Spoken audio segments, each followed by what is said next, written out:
Hello Internet, my name is Olivier, I'm a mural artist, and today I want to show you the differences between airbrush compressors, like the main ones you can get. I'm not going to talk about a full-size compressor, the loud ones with a big tank, big motor. These are airbrush compressors. They got a small motor, a small tank, but they do have a tank. I also quickly want to talk about this. This is really good for if you're into doing murals mainly with spray cans or brushes, and then you just want to do a little bit of touching up with an airbrush. This is really cool. It's got a battery, and you turn it on like this. It's pretty simple. It's very light. So there's no tank. It'll literally switch on or off depending on if you're using it. If you're not using it, it'll just be off, which is really cool. But it's only for small jobs, and I'll talk about this afterwards. Right now I just want to jump in straight away with the noise comparison and the time it takes for these models to recharge. So you've got three main compressors for murals. This is going to be aimed at murals only, or anything to do with murals, canvases, cars, any large amounts, large surfaces. If you're doing figurines and small artwork and all that, anything will work fine. My last mural was really demanding on air, and this is what I was using, and it was really struggling. So I thought, you know what, before I return it, and I bought this, which I had before, I had it in black, which was cool, but when I saw it in orange, I thought I just gotta have it, man, it looked cool. But, so I know what this one can do, and I've used this for a piece, and it's enough for me to know because I've used loads of compressors over the years, mainly Iwata, but also cheap ones. I've had between 10 and 20 compressors, more towards 20, I had loads. So I think I've got a good idea of how they work, and I can give you a fair review. I bought this on Amazon, I bought this one on Amazon as well, and this one I bought from airbrushes.com, not sponsored by Amazon or airbrushes.com. However, this company is quite nice. You can call them if you've got any questions, they're going to help you out. So I recommend them. They're a good company, and they got loads of different brands of airbrushes, compressors, from cheap to not cheap. So check them out. If not, go on Amazon. It makes no difference to me. Anyway, so first we're going to talk. We're going to see the speed at which they fill up and switch off. Also, we're going to check the sound. So just to show you, there's no air in either of them. Well, there's a little bit left in there. So just the sound. This one sounds like this. And this one. So neither of them is really loud. This one, however, is going to be good for smaller pieces, as I said, because when I was using it, I could only use it for about 15 minutes, and then I'd have to stop because it never got a chance to really switch off. It did switch off automatically from time to time, but that would be like me purposely posing when I'm painting. With this, you don't have to pose, you just crack on, and as you're painting, the motor will switch off. I'm not really going to go in depth into how they work because I want this video to be fairly short, but if you're serious about airbrushing, I recommend getting a tank. If you get an airbrush, a compressor without a tank, you'll have to switch it on and off manually, or even if it's auto switch off, like that one or others, the motor never gets a chance to really turn off, and cool down. So they overheat and then they burn out. And once the motor is burnt, it's done. So get a tank, and you'll paint a lot smoother as well. You'll have more pressure, it's just better.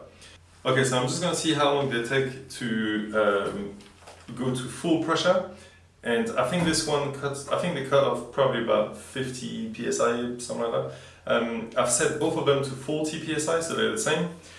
Cool thing about this is it's got a gauge for the pressure that's coming out of the hose, and it's also got a gauge for how much air is in the tank. This one's got one gauge, which is for both, so whatever. They both got a moisture trap, which is really cool. That's when you should always turn off your compressor when you're done and empty all the air that's in there. Otherwise, if you leave it overnight or for a few days, the condensation in the air and the moisture in the air will make the compressor rust, and when you're painting, then you'll have rust coming out, and also sometimes you've got splatters of water coming out. So having this thing is really useful. But I also have one on the end of the airbrush, because I find sometimes it still comes out anyway. So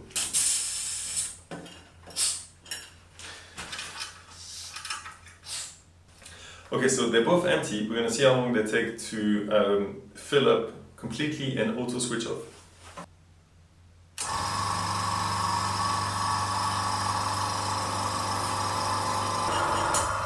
Okay, this one is done. It's 31 seconds. So 1:35. So again, this will do the job, but this compressor will definitely not last in time, because the motor is going to get so much wear into the copper that eventually it's gonna die. If I could keep this for 6 months, I think that's as much as I'm gonna keep it, and that's painting regularly. It won't pass 6 months. There's no way. The way I paint, there's no way that would even get to 6 months. This will last.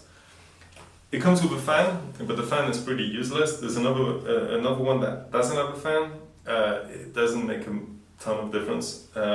So yeah, I've had some compressors like this, which is just a motor, no tank. Again, for small things it's fine, but for big things it's not gonna work. So I really recommend something like this. This is really gonna speed up the work. Okay, so now I want to see how long they take to come back on once the tank is full and I'm using it and it's starting again. So I'll empty it first. 9 seconds. Okay, so this one takes 9 seconds to switch off again with no load. When you're painting, obviously it'll take longer. And now we're going to do this one. 28 seconds. So 9 seconds, 28 seconds. There's a massive difference. It might not feel like much when there's no load on the airbrush, but as you're painting, this one can't keep up. So again, if you're going to do small stuff, this or this would work fine, but for like long hours, big murals, you need something either like this or the Iwata Power Jet Pro. I've also used my friend Josh's, hi Josh, Iwata Handle Plus, I think it's called. Like the handle is the tank. There's a tank and a handle, and I think that's the most powerful from Iwata. I've used that one. It's great. A bit more loud than this one, but it works really well. Okay, quick thing about this one. So I've connected it. It doesn't have a tank. So it comes on every time you press on the trigger. So when you're airbrushing, you're supposed to always press on the air and then back and forth for the paint.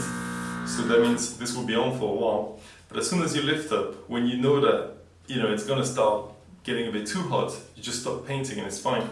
Something like this, you'll need to either physically turn the switch on and off, or you gotta wait until it does it by itself. But as you've seen in the numbers, it takes ages. So yeah. So this is actually cool. I would actually rate this number 1, this 2, and this 3. So yeah. Check out airbrushes.com. They've got loads of really good compressors and airbrushes. If not, you can get some in the UK. You've got some in London Graphic Centre. If not, you can go on Amazon, I guess. Yeah, there are loads of places you can get a good compressor. If you get any questions, put them in the comments and I'll try to answer them as much as I can. And also, I don't know if I said it or not, I recorded this video a few times. There'll be a 3-part airbrush tutorial from beginner to my level, I guess, and I'll just explain as much as I can with airbrushing. That's it. So if you've got any specific questions for that coming video, put them in this description as well. Put your questions in and I'll answer them on that future video. Thanks a lot for watching. I will see you next Wednesday.